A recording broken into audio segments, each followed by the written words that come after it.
Good morning, everyone, and thank you for attending today's webinar. We're going to get started now. My name is Kaylin Bamford, and I am the Events and Communications Coordinator with the Greater Rochester Chamber of Commerce.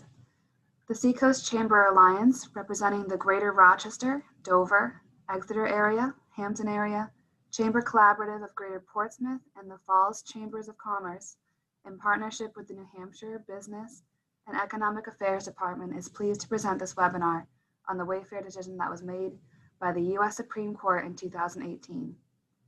This decision drastically changed the state sales tax collection requirements for remote sellers, including those located in New Hampshire.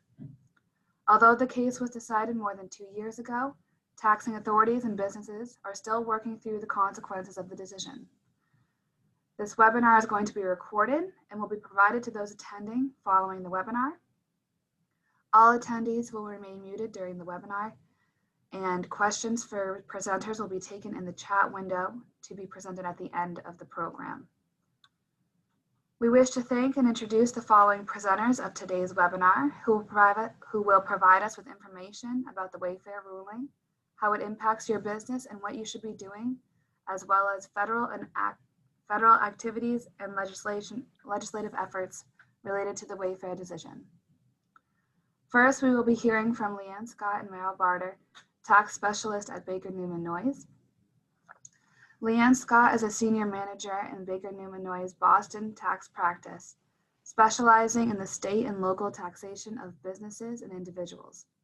She works with multiple areas of state and local taxation, including sales and use tax and other tax types. Leanne's experience includes tax consulting, multi-state tax planning, tax controversies, credits and incentives, and return preparation and review. Merrill Barter is Managing Director at Baker Newman Noyes Tax Practice and the State and Local Tax Practice Leader. He has more than 25 years of experience working in the tax field, including governmental, public company, and public accounting. Merrill specializes in assisting clients with state tax issues with a focus on multi-state compliance and planning.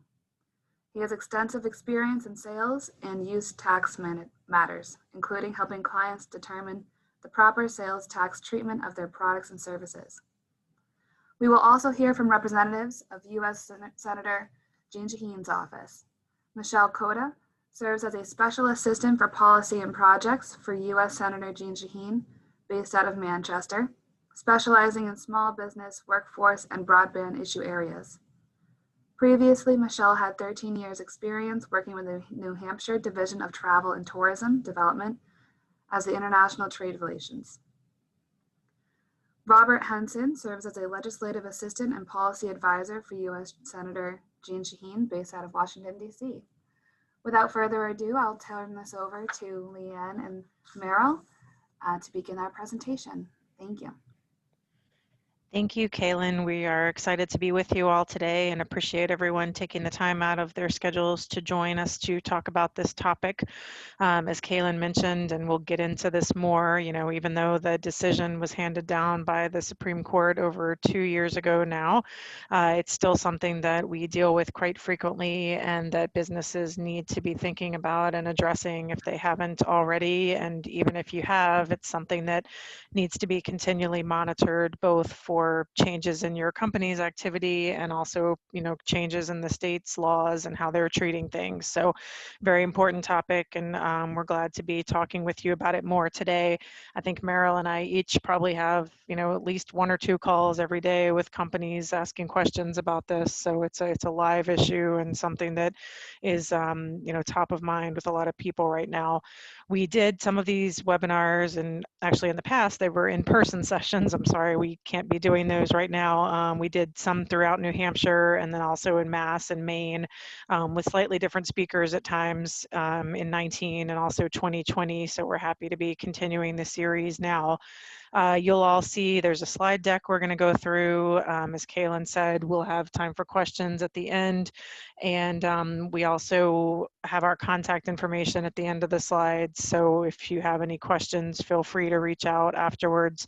And there are also a couple of handouts that you should have access to, which we'll talk about during the presentation. There are firms' tools for kind of keeping up with what's been going on in the Wayfair space on a state-by-state basis. So Kaylin, if you could advance to the next slide, that would be great. Let's see, okay, there we go. So our agenda, what we're gonna go through today, just to give folks a sense is, a little background, talking about Wayfair, the actual decision and what we've been seeing in the state and local tax world in the 2.5 years since the decision was handed down. We'll talk a bit about business decisions regarding compliance and non-compliance, what you ought to be thinking about. We'll also touch a little bit on the streamlined sales tax project and how that may impact some of your decisions or ways you can move forward in this world. And then we'll turn things over to Michele and Robert for a few minutes to talk about what they're seeing federally, what we can expect to see on the legislative front, things that the Senator's office is doing to try to help New Hampshire retailers deal with all of this.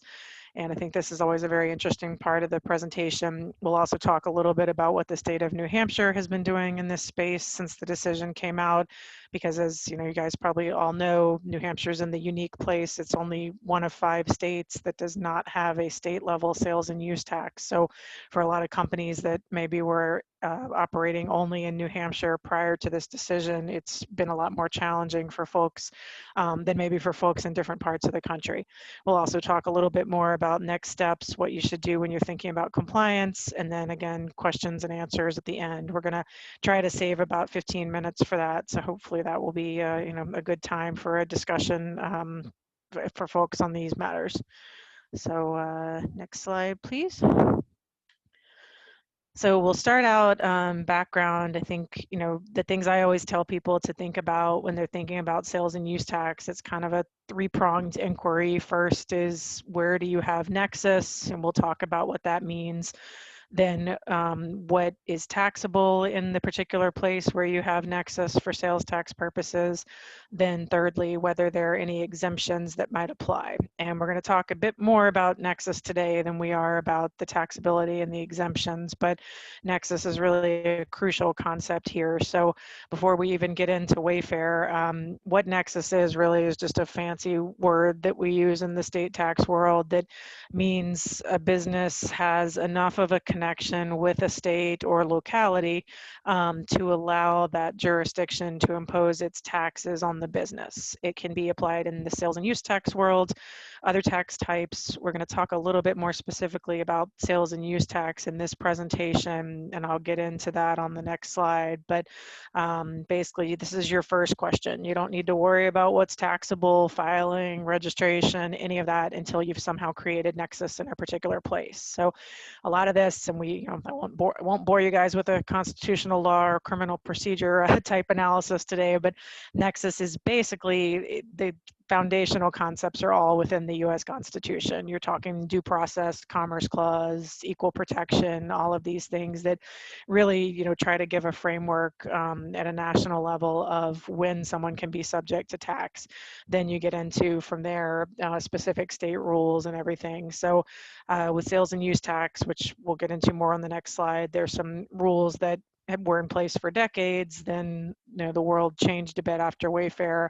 For income franchise tax and gross receipts tax, I guess the points I'd like folks to walk away from this presentation with are that a lot of the concepts with nexus are the same, but with income tax, I generally think of it as the threshold might be a little higher because you're really dealing with a company or a person's own money and payment of tax at that point, as opposed to sales and use, which really should be kind of a trustee tax or a flow-through tax if you're collecting it and doing it properly. And then franchise taxes and gross receipts taxes are generally a little bit lower nexus threshold because they're based upon when you're doing business in a state. And also, those and sales tax, you don't get protection from what's called Public Law 86-272, if folks are familiar with that. So just kind of some high level concepts there to set the groundwork. And now we'll move to the next slide and dive a little bit more into sales and use tax. So for years and years prior to the Wayfair decision, in order to have Nexus somewhere outside of your home state for sales and use tax purposes, you needed to have some type of physical presence. So just keep in mind that was the rule for forever. Let's say you're based in New Hampshire, you clearly have Nexus in New Hampshire because you're sitting there, you have an office, you've got people, whatever you might have, property.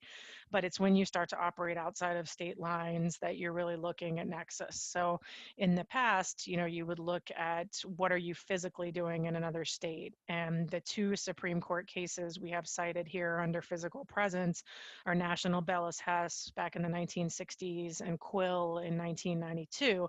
And for years, I think most of my career and most of Merrill's career, Quill was really all we had out of the US Supreme Court on Nexus for sales tax purposes in terms of the most recent things. So, you're operating under a 1992 case. Both of these cases dealt with mail order retailers and really stand for the proposition that until Wayfair, in order to have a sales and use tax nexus and therefore a registration collection responsibility in a jurisdiction, you had to have some sort of physical presence. We'll talk a bit more about how we got to Wayfair and how states started pushing the boundaries on this, but just to kind of level set, if you think about the fact that this was a 1992 case, and anybody who knows anything about the Supreme Court knows it takes a long time generally for cases to get there. So think about how much the world has changed since 1992. I mean, nobody really gets their Sears catalog anymore and deals with mail order retailers. We now have, the internet, and everything has just changed so much. It's really hard to think about operating in a world that we don't live in anymore, and that's what the rules were all geared towards. And states really started to realize that they were losing a lot of revenue because, the world has changed and everybody's moving online as opposed to brick and mortar stores. So in the past, the types of physical presence we looked at were, do you have real or personal property in a state? So, are you have an office in a state? Do you have people in a state? I would say where physical presence got tricky in the past before Wayfair was a lot of people would think, well, if I don't have an office in a state, I don't have a physical presence. And that was something we dealt with a lot because if you have people traveling to a state on a regular basis, that was enough for physical presence and still is. We'll talk about that. But that's kind of the world we were operating in up until the summer of 2018. So next slide, please. And I will turn it over to Merrill here. Great, thank you, Leanne. So just to pick up kind of where Leanne left off, I'm just going to give a little bit of background about how we got to where we are today with regards to the Wayfair case, and then I'll also talk a little bit about the Wayfair case itself. But some quick explanation of what sales tax is versus use tax. In states that have a sales tax like Maine and Massachusetts, a use tax is just a complementary system. So if I go and buy something in Massachusetts that's taxable, I should pay sales tax to the vendor on that invoice. However, if I'm sitting in Maine and I order something from somebody in Massachusetts, a vendor, and they send it to me and there's no sales tax charged on it, then I'm supposed to accrue or self-report that Maine use tax because I'm using it in Maine. And what the states found, to no surprise, was that most people, or many people, were not self-reporting, and that includes businesses. So as a result, the states were, in their minds, losing out on literally billions and billions of dollars of tax because it wasn't being collected on the retail sale, and they couldn't depend upon the buyers to consistently and accurately self-report it. So as a result of that, and as Leanne mentioned, we've shifted dramatically over the last 20 plus years to an online purchasing environment. The states determined that they needed to do something about this to challenge the physical presence requirements that Leanne just mentioned that were set forth in the 1992 Quill case. So one of the first states to do this was New York. And just some quick background, Amazon, as we all know, is the largest online seller in the world. And what they often did back years ago and still do is they would put links on other websites that would then allow a prospective purchaser to get directly to their site to buy a product or to at least view products. So for example, I might go out to company A's site and be interested in something, and on that website is a link directly to the Amazon site. So what the state of New York said in 2008, they proposed legislation that said, well, the presence of this link, this ability to link from one site to the next, in essence, gives Amazon what's called affiliate nexus. So they passed a law in 2008 saying this, and it of course got challenged and went through the New York court system, and in 2013 it became effective, and other states immediately started to kind of pile on. Some states actually had taken a different approach prior to that, actually, and one of those approaches, it's called use tax reporting. In Colorado was the first state to implement these laws or to pass use tax reporting and notice requirement laws. And that law was passed in 2010 and was immediately challenged and actually became effective in 2017. But under the use tax notice and reporting laws, what Colorado required was that any remote seller who made sales to customers in Colorado that exceeded $100,000 and was not registered to collect the Colorado sales tax was required to provide on an annual basis notice and reports to its customers, laying out what they had purchased and what the value was, and also providing similar reports to the state of Colorado, which obviously the state of Colorado could then use to determine if those purchasers had in fact reported use tax to the state of Colorado.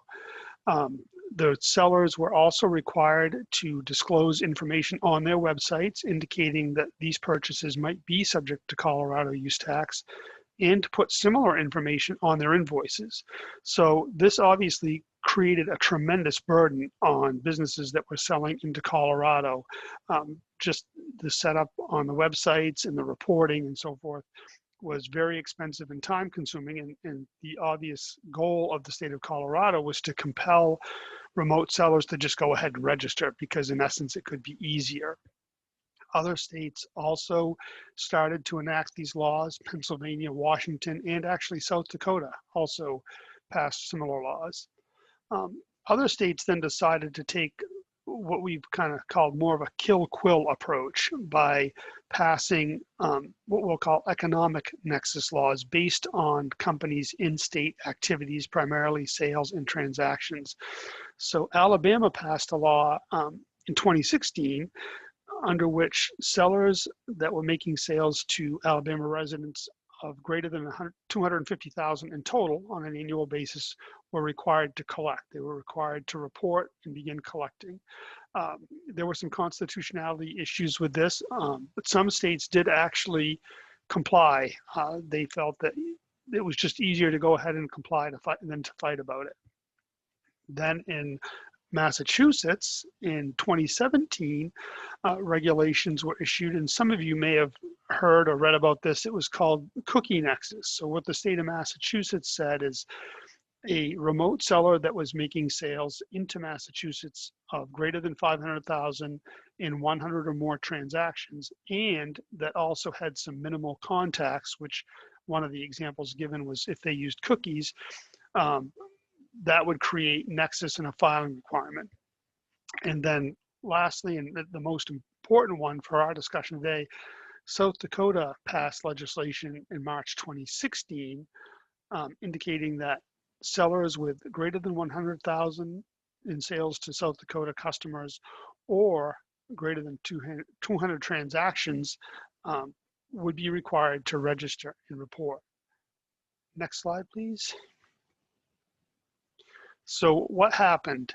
Well, as a result of the South Dakota legislation, which was actually passed but became effective in May of 2016. So prior to the law becoming effective in May of 2016, the state of South Dakota actually contacted the 4 largest remote online sellers doing business within South Dakota based on the sales data that they had available. One of those remote sellers decided to just go ahead, register, and begin complying. But the other three, Wayfair, Overstock.com, and Newegg, refused to comply, and thus we had the Wayfair case. As we'll discuss later, this was a 5-4 decision in the Supreme Court in favor of South Dakota. And again, what South Dakota said was businesses with greater than 100,000 of sales into the state or greater than 200 transactions would now be required to collect and report. It's interesting to note that by July of 2017, there were at least 20 states that had enacted laws similar to those that were enacted in the state of South Dakota. Many of these laws were put in place and were meant to go in effect the minute that Quill was overturned. Unfortunately, when this law passed, when this Supreme Court decision was decided in June of 2018, many businesses just were not able to comply. And we're going to discuss that more. And it's really the reason that we're still talking about this 2 years later. So next slide, please. So again, a brief overview of the case would be, at its most basic, the requirements, again, 100,000 in sales, 200 or more transactions, and it's or 200 or more transactions, which is important to note because it means that a business could actually have a fairly low amount of dollar sales, but if those are small transactions, small transaction value, but a high number of transactions, then a business could actually be required under the South Dakota and more states' laws, as we'll discuss, could be required to register and begin filing. So Justice Kennedy wrote the decision of the majority, and in that decision, a number of things were pointed out that were safeguards, or that the court felt were safeguards to small businesses. One, as noted, was the sales volume. So under South Dakota's law, only businesses with sales of 100,000 or more were required to register. And the transaction volume also was there, and that was 200 or more transactions. Unfortunately, as we'll learn, or as became apparent, those thresholds are actually very low in today's world, but the court viewed them as a safeguard for small businesses. Also, there was a test period involved. So under South Dakota law, those transactions and sales thresholds have to be exceeded in the prior or current calendar year. So there's no ability to look back. There's no retroactive application of the South Dakota law, which the court felt that was very important.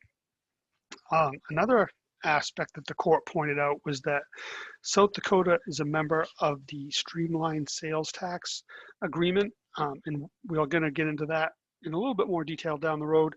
But under that agreement, it provides some uniformity in the registration and collection processes for businesses, which is meant to make compliance much easier than it might otherwise be.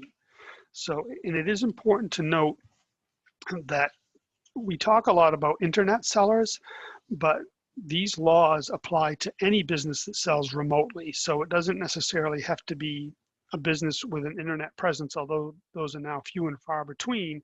There certainly are businesses out there that still drive sales in ways other than through their websites.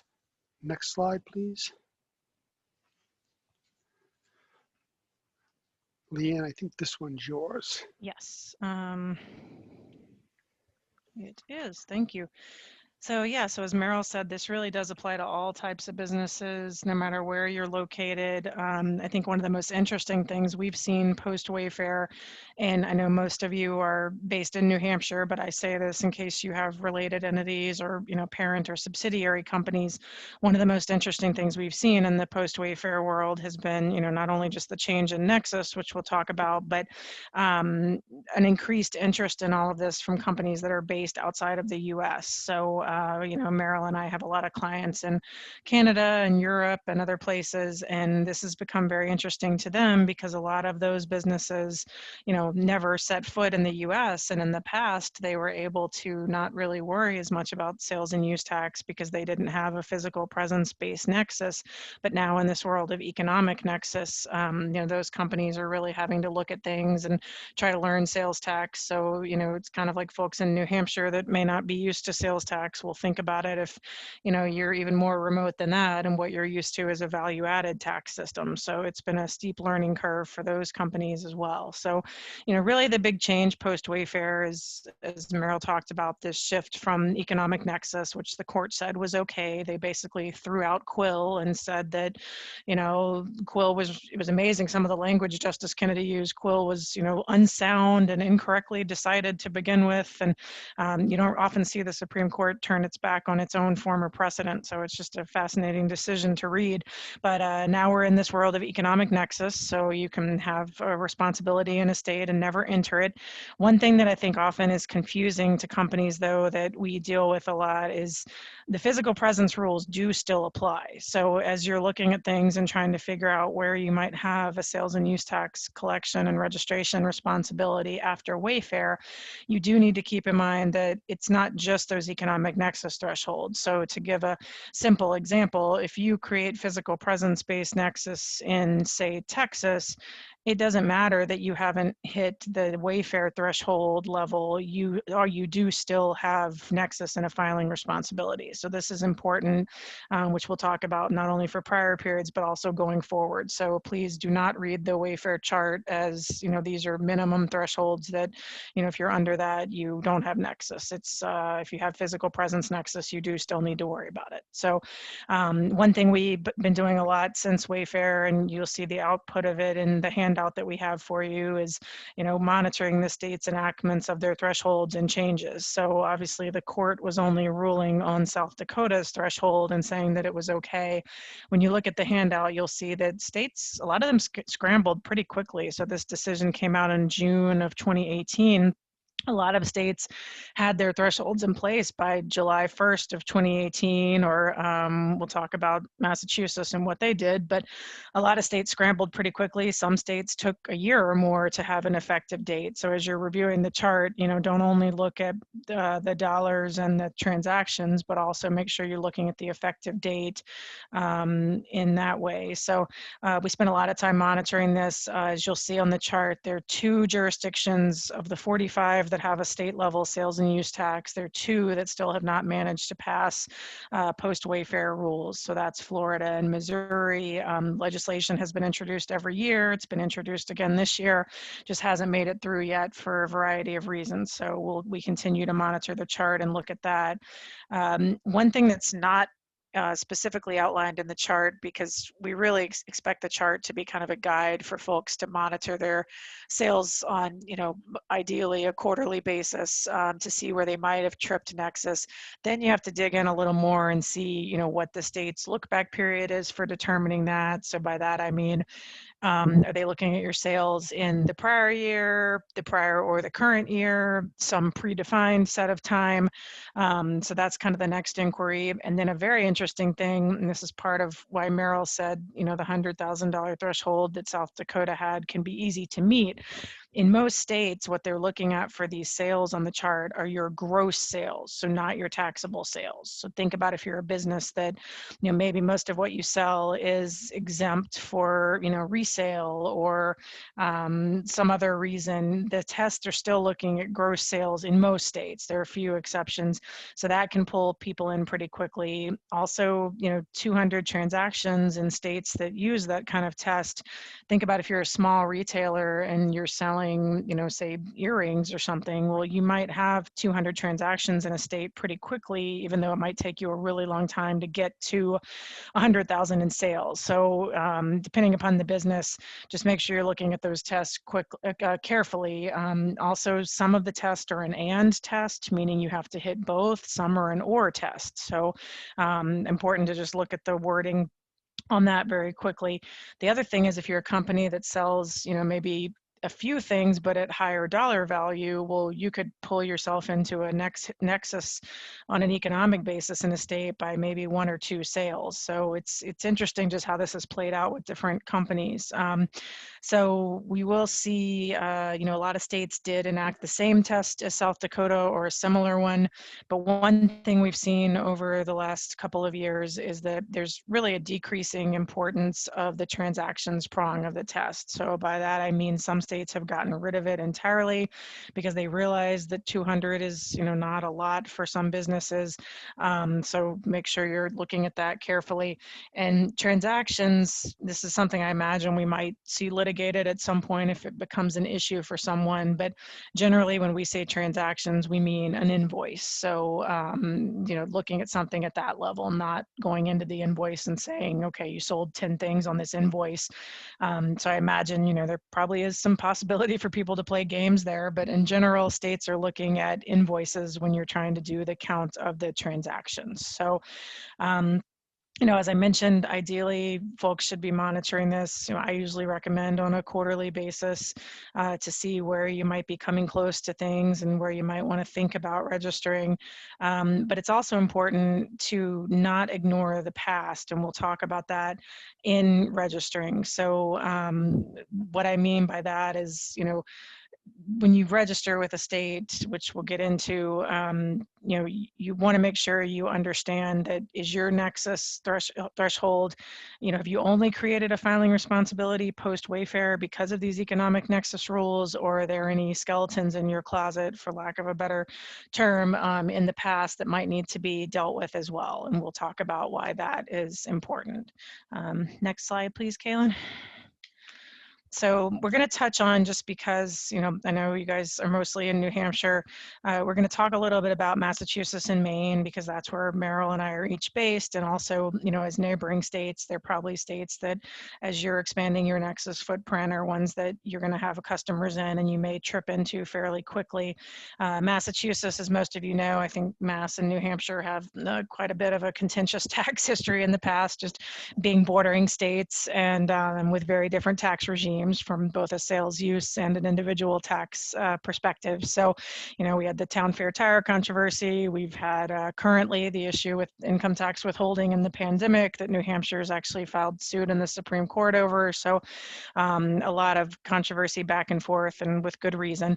Massachusetts, as Merrill mentioned, was one of the states that took an aggressive approach, even a year or two before the Wayfair decision.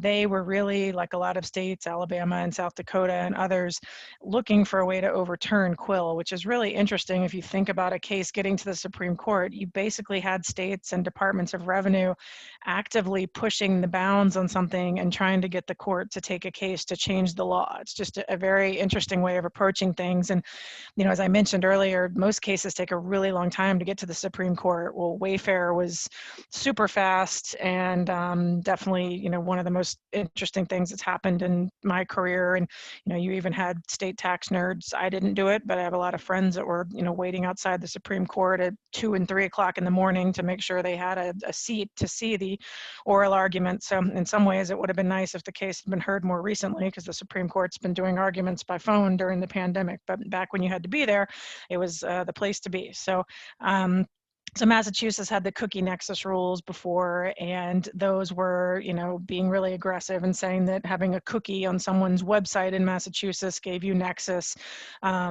The reason we mention this, it's in the past, but it's obviously part of how we got here. But also, even though Massachusetts has now changed its rules, they are still enforcing those rules for the periods that they were in effect. So if you ever get a notice from Massachusetts for, older periods, you might still have to deal with these. So still something to consider. Mass has more recent rules that you'll see on the chart, that we're a state that has a pretty high post-Wayfair threshold, no transactions prong at this point, just sales. And so I think in a way, they've tried to be friendly to small business with that. But I believe it was lowered somewhat recently. So, we're getting a little more aggressive trying to get money in the door. But the other interesting thing in Massachusetts that we'll talk about earlier, we're a pretty aggressive state from a tax perspective, as most people know. And one thing Mass did that we're starting to see other states think about is, okay, Wayfair was a sales and use tax decision, but, economic nexus has been bubbling in the corporate income tax world for quite a while. You see it most often with, banks or credit card companies or, in the financial services world. But it's something that, really has made, states scratch their head and say, okay, well, if it applies for sales and use, why can't we do it for income tax? So Massachusetts updated its corporate nexus reg back in October of 2019 to say that we're going to use a $500,000 threshold for corporate income tax nexus. So, obviously this is a sales tax presentation, but we just mentioned this to say that, if you or if any of you are practitioners, any of your clients, if you have legal entities that have $500,000 of Massachusetts sales or more, you might not only have sales and use tax issues, but you might have corporate income tax filing responsibility as well. So something to definitely pay attention to. And finally, marketplace facilitators, we're focusing mainly on what I'll call normal retailers during this presentation, but it's important to keep in mind that on top of all of this, there's a separate set of rules post Wayfair that states have been passing dealing with marketplace facilitators. And this is something we're starting to see more and more, as drafted. I think the states are trying to go after the Amazons, the Shopifys, those types of entities, and really try to have them collect the tax on sales rather than the underlying smaller retailers to try to streamline things. But even this isn't as simple as it sounds. The definitions of who and what type of business or a marketplace facilitator can be very confusing and might have people, getting pulled in that weren't originally intended to. So just to say that if you work with any of those, like if you make sales through them, you might need to think about this, or if any of you could be considered marketplaces that facilitate sales for others, it might be something to watch. So now I'll turn it back to Merrill for a few moments to talk about Maine. Thank you, Leanne. So Maine was one of those states that back in 2017, prior to the Wayfair case being decided, did enact laws under which a remote seller that made 100,000 or more in sales to customers in Maine of tangible property or products transferred electronically, such as books or music or taxable services, or had more than 200 transactions in which these types of things were involved, would need to register and begin collecting in Maine. Similarly to some other states, Maine did not enforce this law, although some businesses did choose to comply. But immediately upon the passage of the Wayfair case in June of 2018, Maine did take action and began to enforce this law. So the effective date ended up being July 1st of 2018. So effective for transactions that occurred after July of 2018, these thresholds applied, the 100,000, 200 transactions. And obviously that gave businesses that weren't set up to comply literally no warning to do so.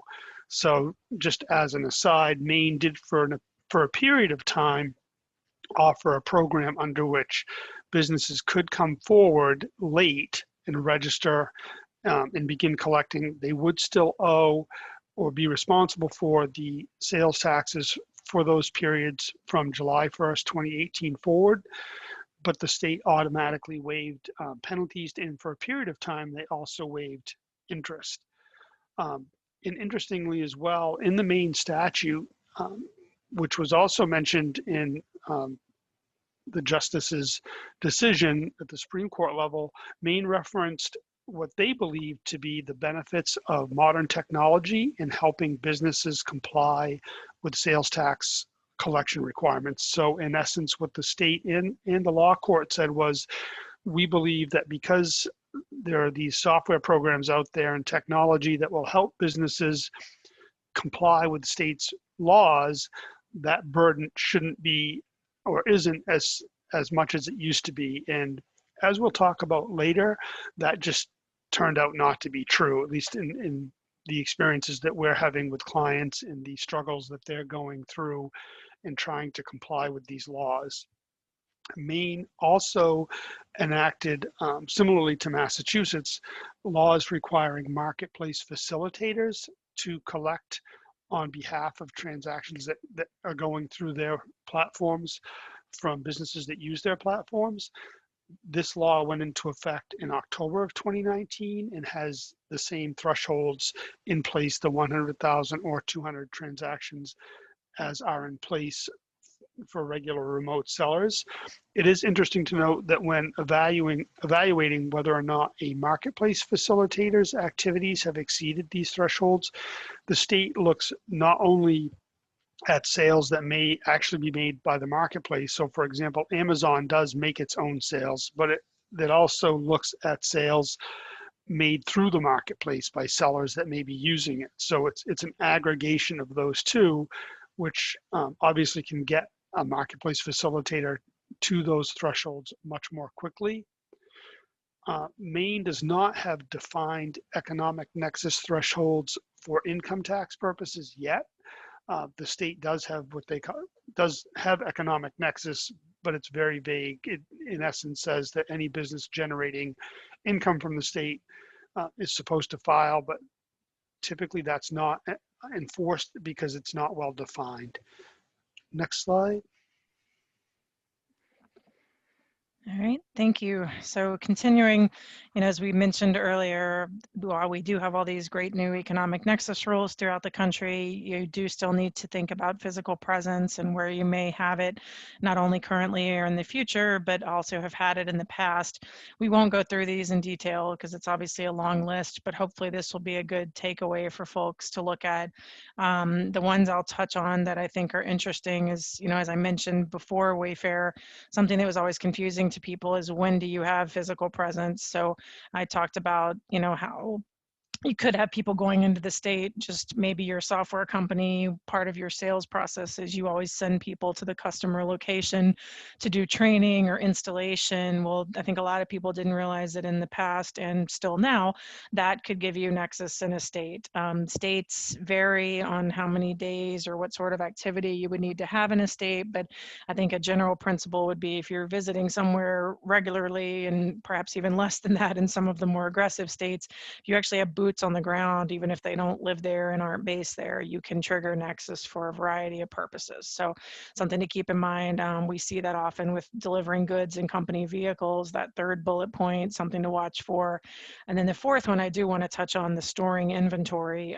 If any of you sell through Amazon, their FBA program or anything, this is something we've seen a lot that I think often trips people up. So let's say you sell through Amazon, and to help facilitate sales throughout the country, Amazon holds for you a quantity of your inventory at their warehouses throughout the country.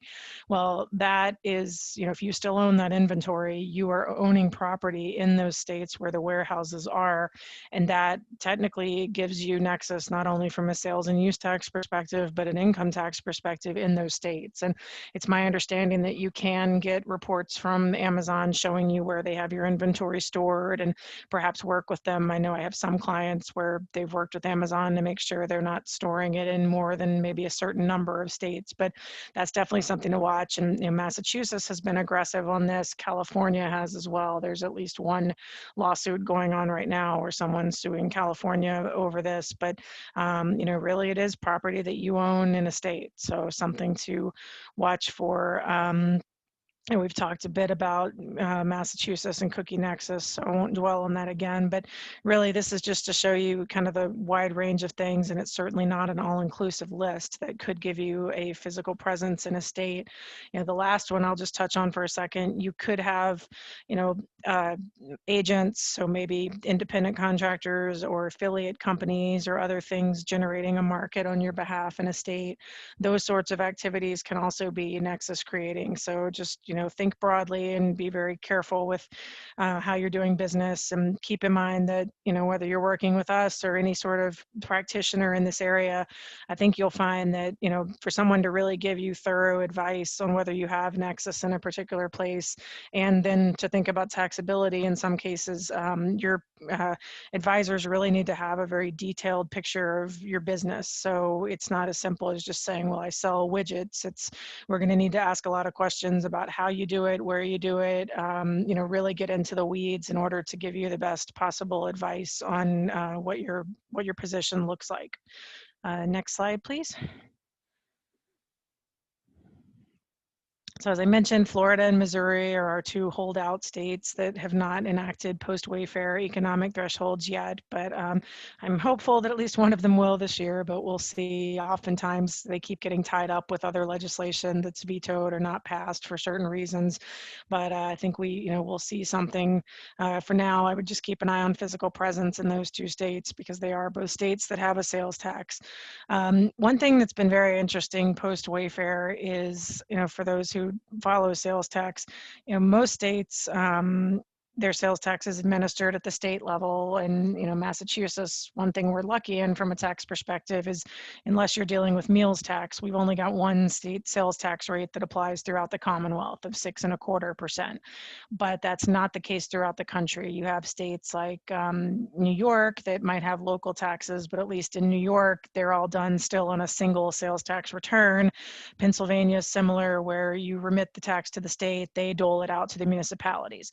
But then you've got your more complicated states with state and local tax. I think at last count, if you actually add up all the potential jurisdictions in the US that could impose a sales tax, it's something in excess of 10,000 when you look at all the localities, stadium districts, ballpark taxes, different things that could apply. And this is important not only nexus-wise, but compliance, which we'll talk about. The reason that's important post-Wayfair is, let's think about if you trigger nexus in one of these states that has a local tax, you might not only need to think about the state level, but in a home rule state like Colorado, the home rule means that their localities, so Denver, Colorado Springs, whatever, have the power to impose their own sales and use taxes, their own filing responsibilities, in some cases their own rules. So things can get complicated pretty quickly. Louisiana is similar, Alabama is another one.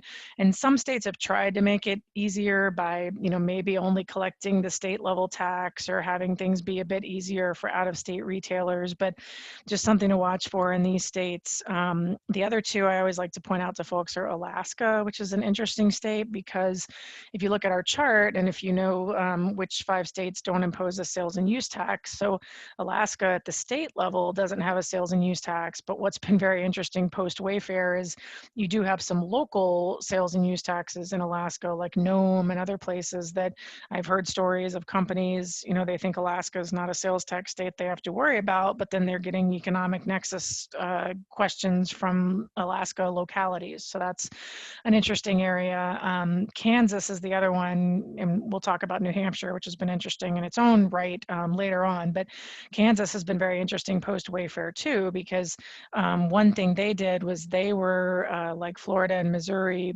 kind of late to the party with passing an economic nexus threshold. But then when they finally did it, they enacted one that basically said, we have no minimum threshold. If you make any sales into Kansas, you should be registering and collecting. And that, seems kind of ridiculous if you think about it. If you made one $10 sale, in their mind, you should be registering and filing.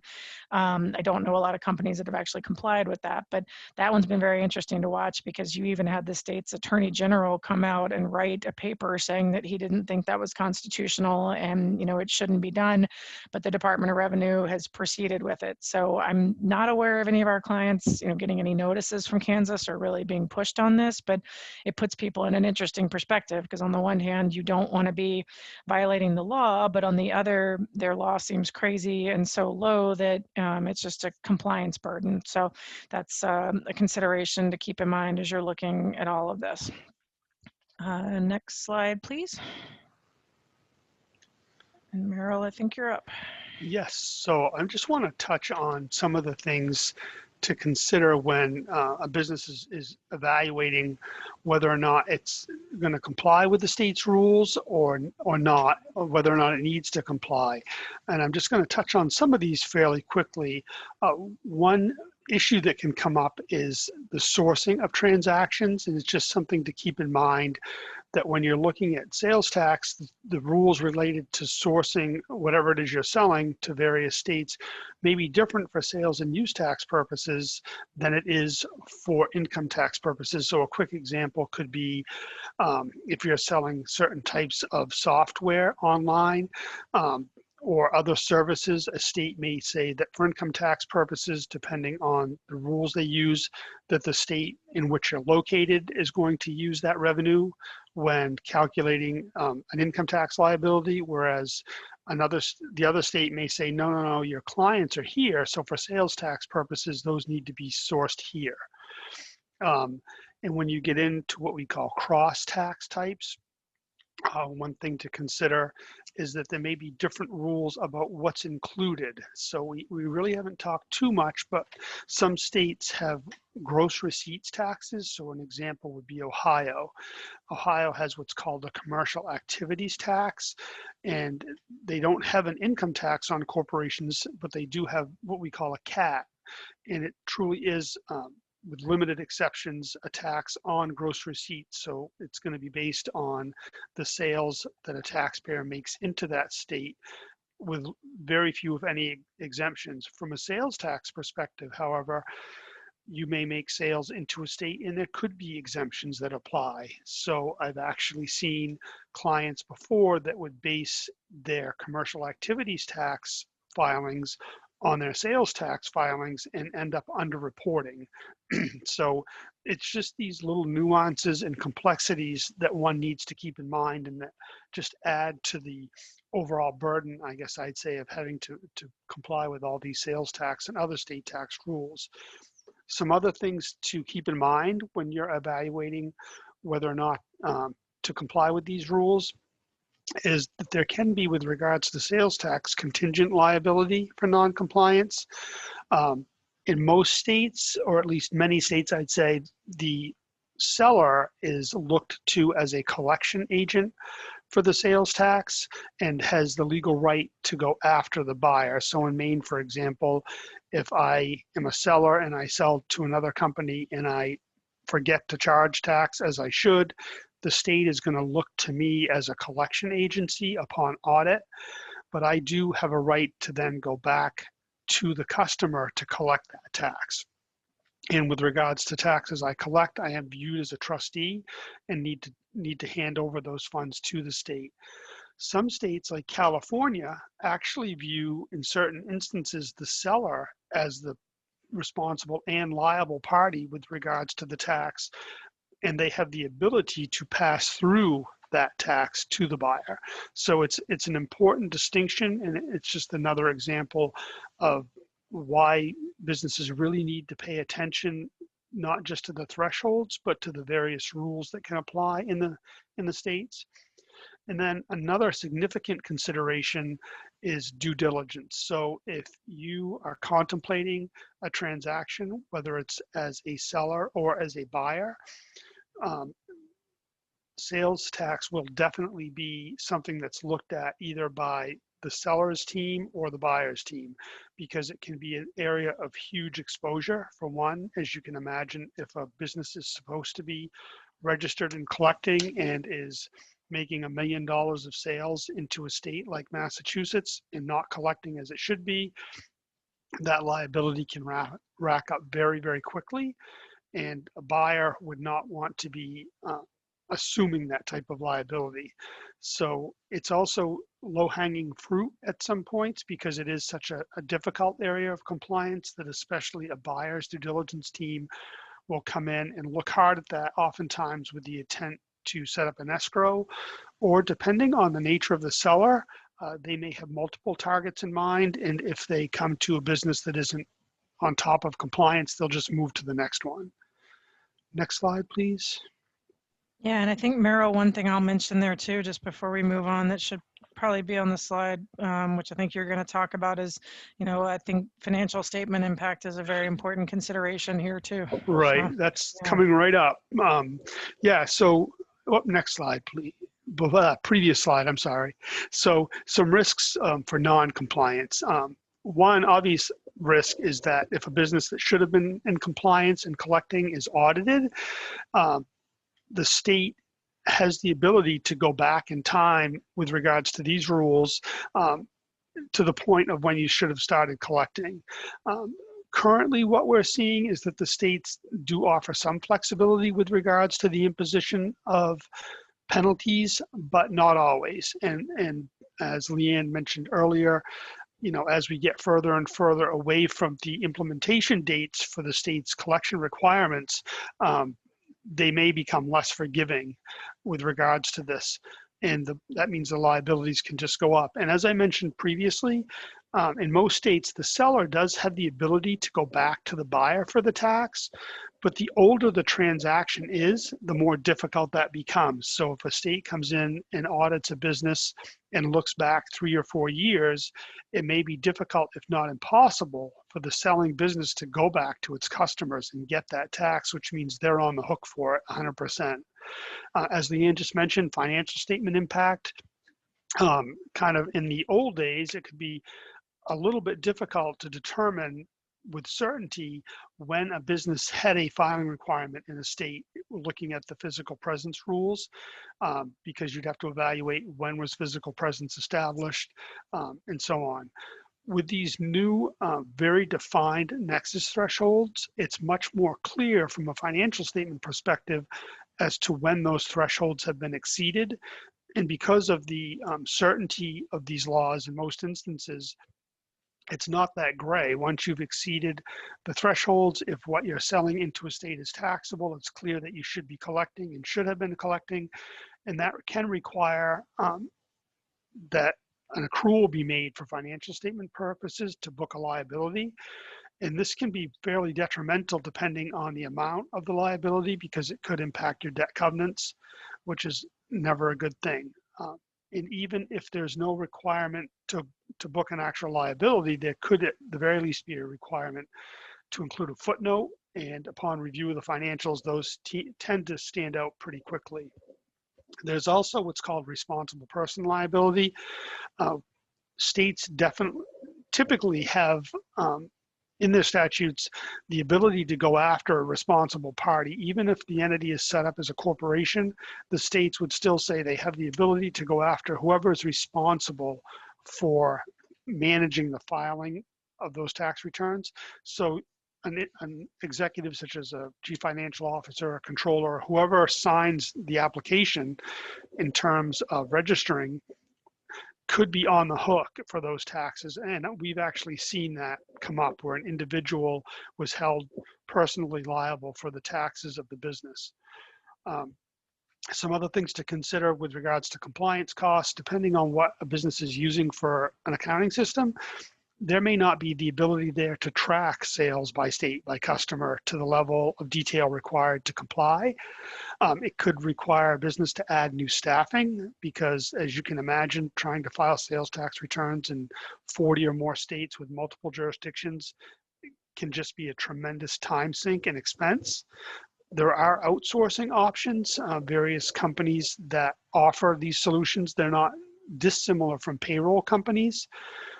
But again, this has an expense to it. And at times, these compliance software options don't sync easily with an existing accounting system. So we have seen instances where businesses had to spend tremendous amounts of money to upgrade their accounting systems in order to comply with these rules.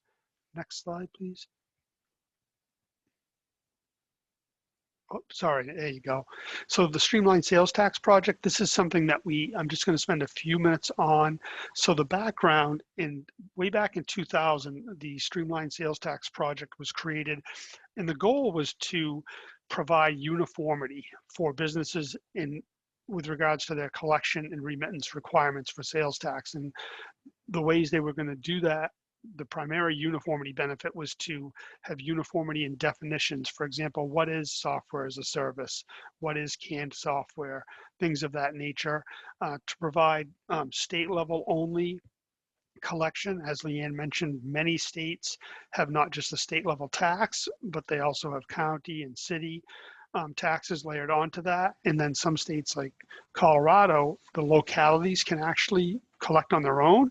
So the Streamlined Sales Tax Project was trying to work with states to eliminate that, to make it easier.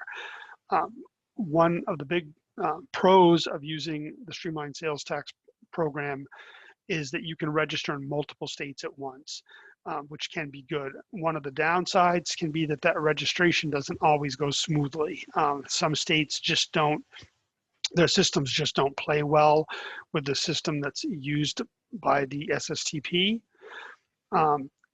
Another benefit is that if you register through the Streamlined Sales Tax program, if you become part of the agreement, there are specified service providers, these third-party providers that I mentioned previously, that have met certain requirements. And if you register in this fashion with these states, you have the ability to utilize those service providers at no cost.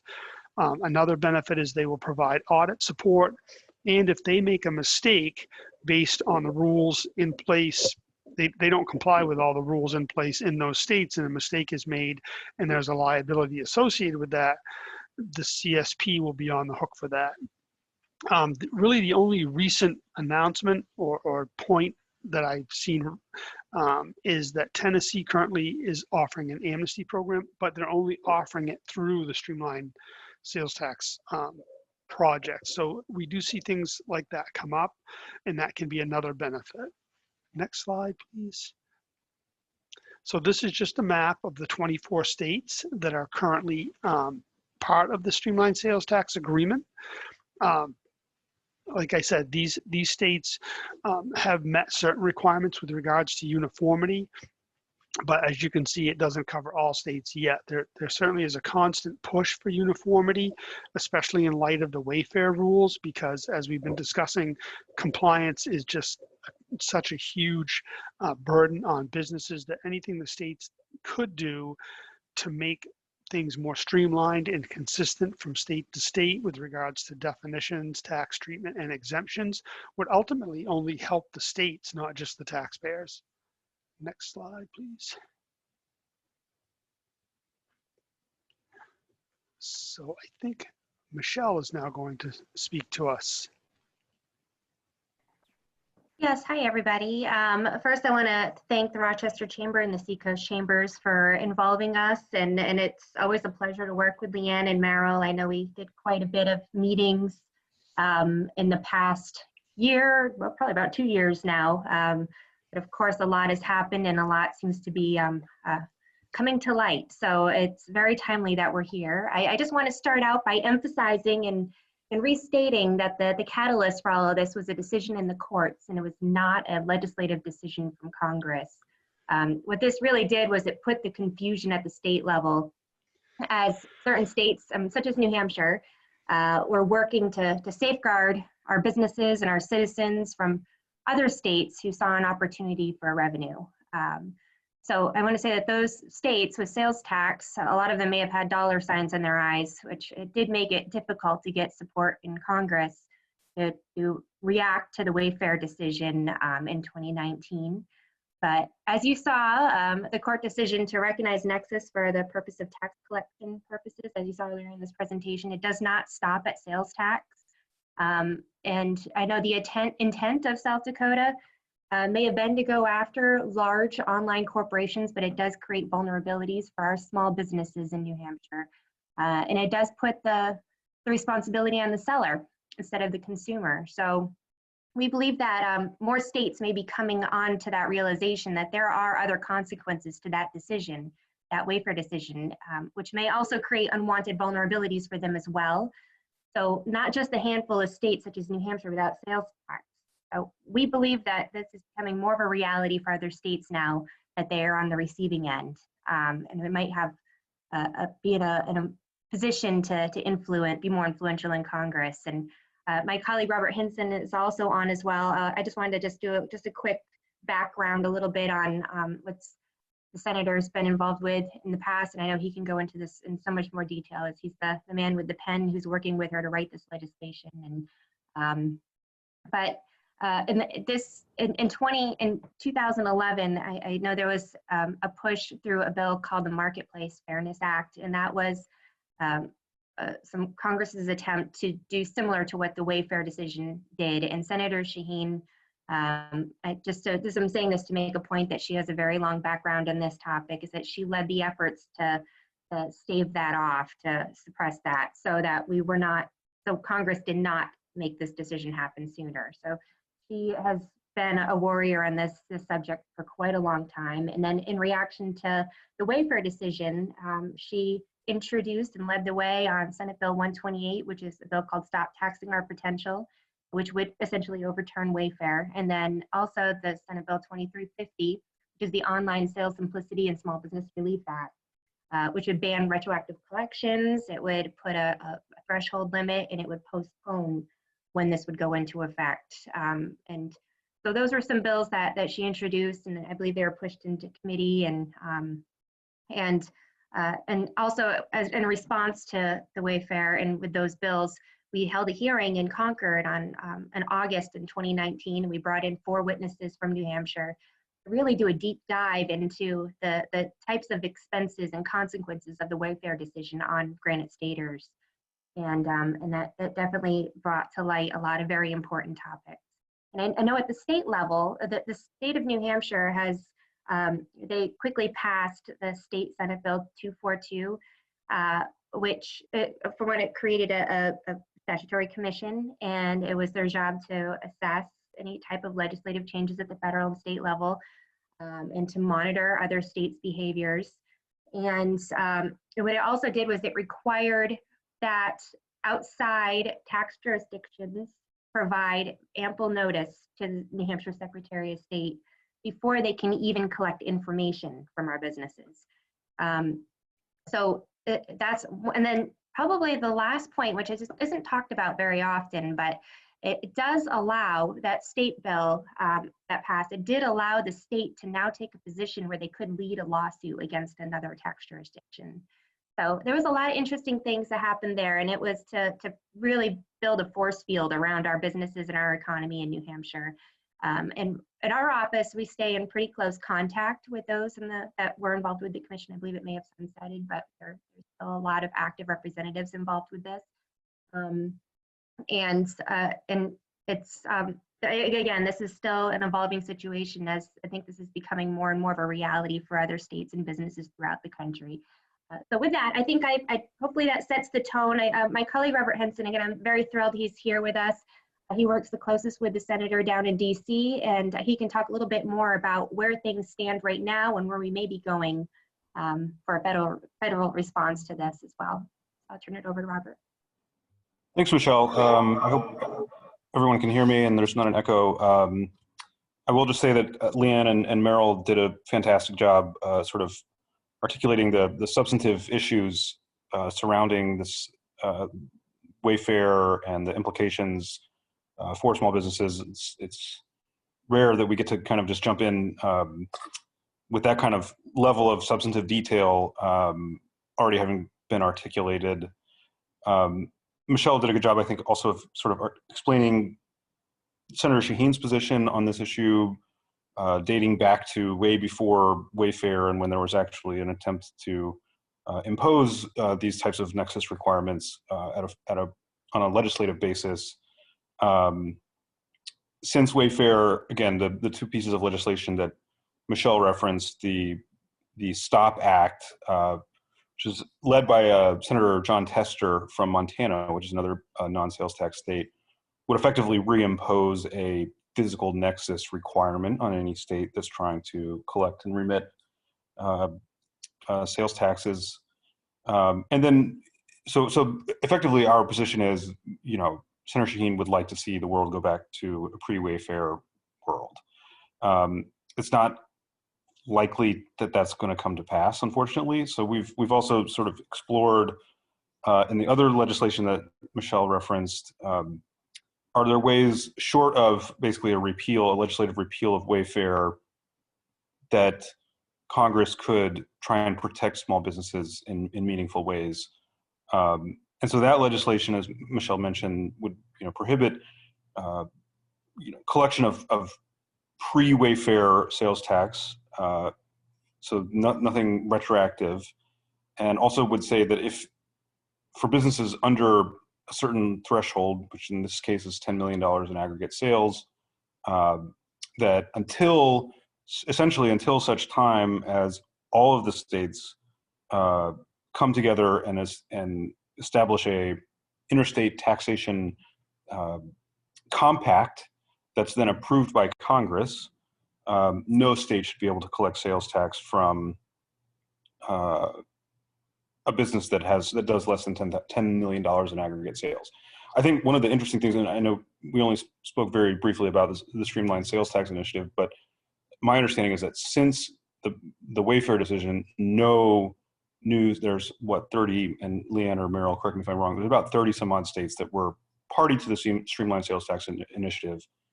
Post Wayfair, no additional states have joined that initiative. And so it's not clear to me whether that's going to be, a viable way of coordinating and creating some sort of coherent regime nationwide for calculation, collection, remittance of sales taxes across all these different jurisdictions. It seems like post Wayfair, the states that were not already party to SST have sort of decided, well, there's no real incentive for us to join this now because we can just go it alone. California, I think, has been probably one of the most aggressive so far. And so there's no benefit to these states to now joining the SST. And, our fear is, I think, that we've sort of created a situation where there's a real strong incentive, sort of a race to the bottom, right? Where states will be as aggressive as possible, within the confines of what they're allowed to do, and within, at the risk of, potential litigation from other states, and at the risk of, incurring the wrath of Congress. States are really, really, particularly now, anxious and about, lost revenue and trying to recover that as best they can, and they see this as sort of one avenue to do that. So that's kind of where we're at. We, ultimately would like to see a return to the physical nexus standard, recognizing that that's not likely in this current environment. Would like to see some other safeguards in place. One of the most troubling developments that we've heard from at least one small business was, and again, I hate to just pick on California, but they were, this is a business that was very aggressive early on, registered where they were doing business, had compliance software in place, has been, calculating and remitting sales taxes to these other jurisdictions. And lo and behold, they get a notice from the franchise board in the state of California saying that they had to register under a different sort of regime of the California state taxing authority. And so the concern that I have is that there will be this sort of creep for states away from, the Wayfair decision really ultimately was about sales and use tax. But now, and I think Merrill or Leanne alluded to this, states are starting to look at, well, does this give us the authority now to impose other requirements, whether related to taxation or otherwise? Do businesses that now do remote sales into a state now have to register in that state for any number of other sort of corporate registration purposes? Are they now, as in the case of Massachusetts, potentially liable for corporate income taxes? And so that creep from the very sort of narrow sales and use tax situation into these other potential, whether it's taxation or registration or other forms of liability, is really concerning to us, particularly, representing small businesses in New Hampshire. So with all that said, we are likely to reintroduce legislation, probably, and I'll have to talk to Senator Tester's office, but likely something similar to that bill that would basically say, nope, physical nexus, that's it. But then again, acknowledging the likelihood that will pass is very, very small. I'll just say a few things about sort of the political dynamic here. Obviously there are these 5 states, that have no statewide sales tax. And as Leanne alluded to, Alaska is sort of unique. So part of the challenge for us in DC is to try and assemble sort of a coalition of representatives from states that do have a sales tax, to recognize that this places a burden not only on businesses in places like New Hampshire or Montana or Oregon, but it really imposes a burden on small businesses all across the country who are now, required to comply with myriad taxing jurisdictions across the country, whereas previously they were really only dealing with their own, state, local, county level, tax regime.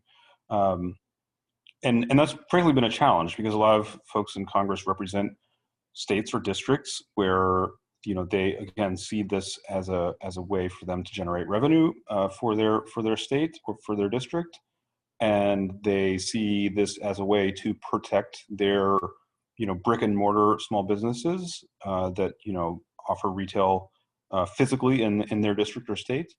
And so a lot of folks have just really been reluctant to, and again, going back to 2010, 2011, marketplace fairness, it's sort of the same coalition that was pushing for marketplace fairness is now opposing, changes to legislative changes to address the Wayfair decision. And so that's kind of the dynamic politically that we're trying to navigate here. And so I think, again, the fact that this decision was, just over 2 years ago or 2.5 years ago, and we're only now sort of starting to see these state taxing authorities really ramp up their efforts. And I think as time goes on, we'll see more and more small businesses and more elected representatives acknowledging that this has an impact on their constituents, even though they represent a jurisdiction that has a sales tax. I'm cautiously optimistic that folks will come around and say, well, no, we really need to do something to protect particularly small businesses that don't have the resources that they need to comply. I mean, these software packages and compliance packages, and frankly, the services of an advisory firm like Baker Newman Noyes. I mean, these don't come cheap, and it's it's a real cost to small businesses where previously they were able to kind of do their business with relatively little friction. And so I think as those costs accumulate, and as more and more hopefully businesses in in sales tax jurisdictions in states that do have sales taxes recognize that this is imposing a burden on them as well as their colleagues in places like New Hampshire and Montana, that elected representatives from those places will be interested in putting up some safeguards. And so one of the things that we've just been trying to do is to encourage small businesses outside of New Hampshire, whether it's Massachusetts or Maine or frankly anywhere, to say, hey, look, now we're also being impacted by this decision. We're also now being required to comply with these additional jurisdictions that we don't know what the city of Chicago or Cook County is up to. Why are we now required to manage our business from Florida to a jurisdiction in Kansas? And so ultimately, I don't think we get anywhere without some sort of federal response. The problem is just generating enough political impetus to address this problem, because again, there are very sort of parochial views of the way that sales tax and frankly these other forms of tax or regulatory regimes should be imposed on states that are on businesses that are located in foreign jurisdictions, if you will. And my fear is that as again we go on, there is going to be this sort of race to the bottom where states are going to, taxing authorities are going to really try and pursue every possible avenue to collect as much revenue as possible from foreign entities, out of state entities, and B, subject those out of state entities to as many requirements and as many burdens as possible in order to ostensibly level the playing field for businesses that are located in their own jurisdiction, but failing to recognize that creates this feedback loop where now other states and other jurisdictions are going to similarly try and extract as much as possible out of businesses that are located in other parts of the country.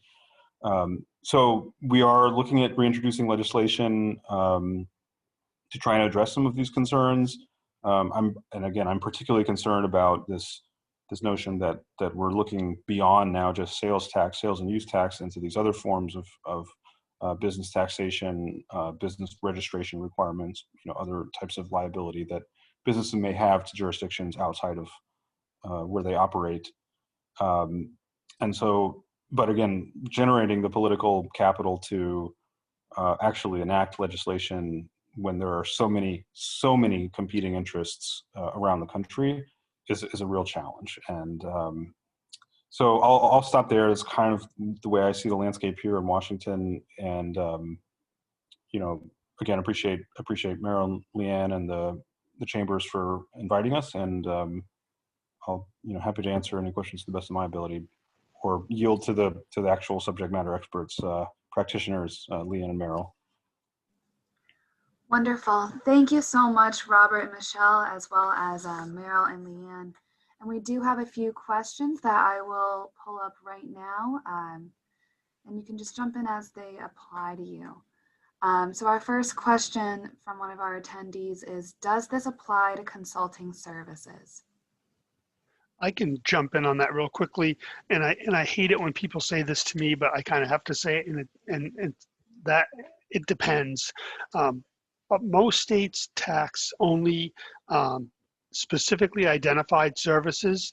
Maine is an example of that. Massachusetts, another example. But the states are broadening their sales tax bases. What we're seeing is that more and more services are being subjected to tax. This is especially true when you start to get into computer-related consulting services.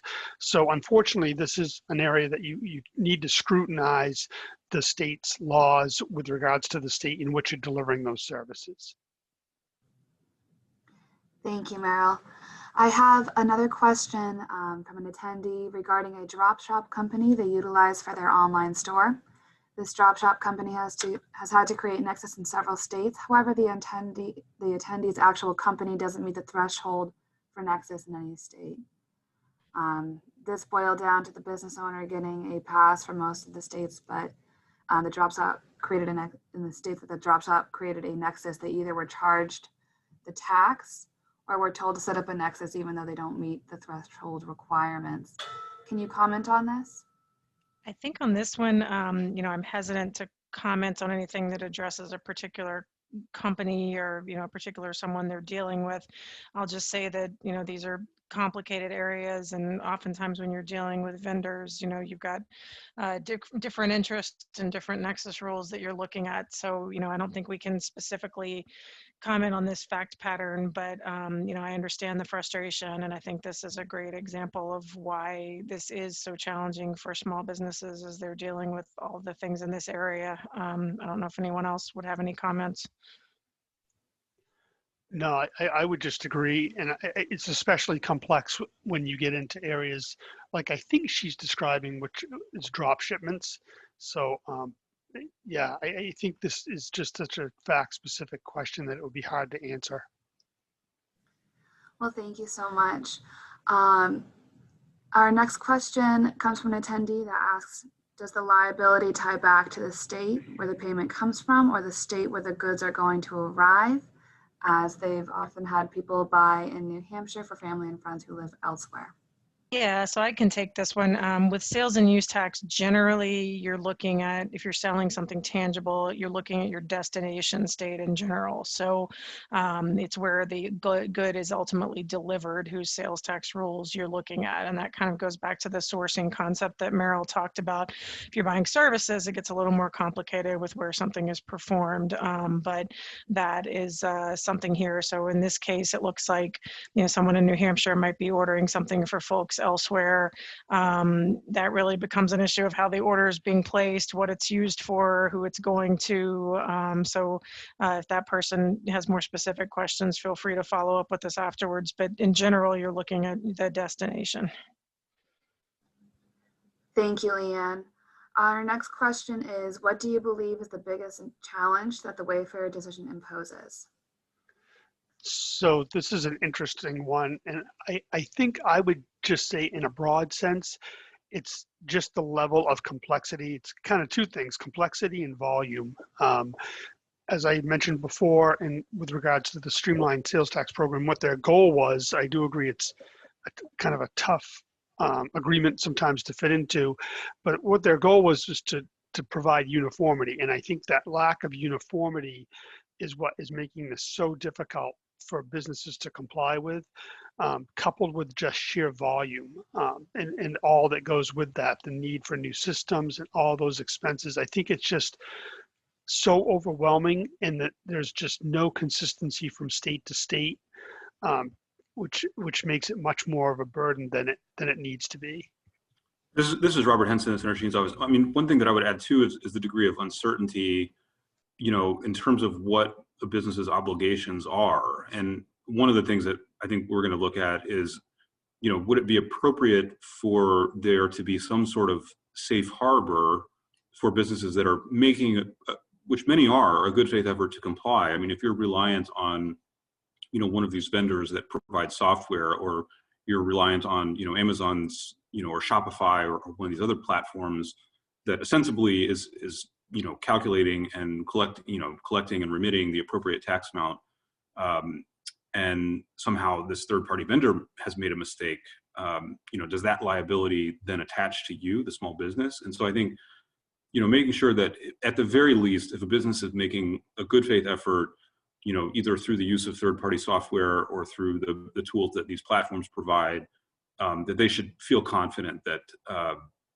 you know, that they're not going to be on the hook down the line for, you know, tax liability or penalties, when they were doing their very best to comply with, again, you know, what is it, 10,000 plus, you know, different taxing jurisdictions.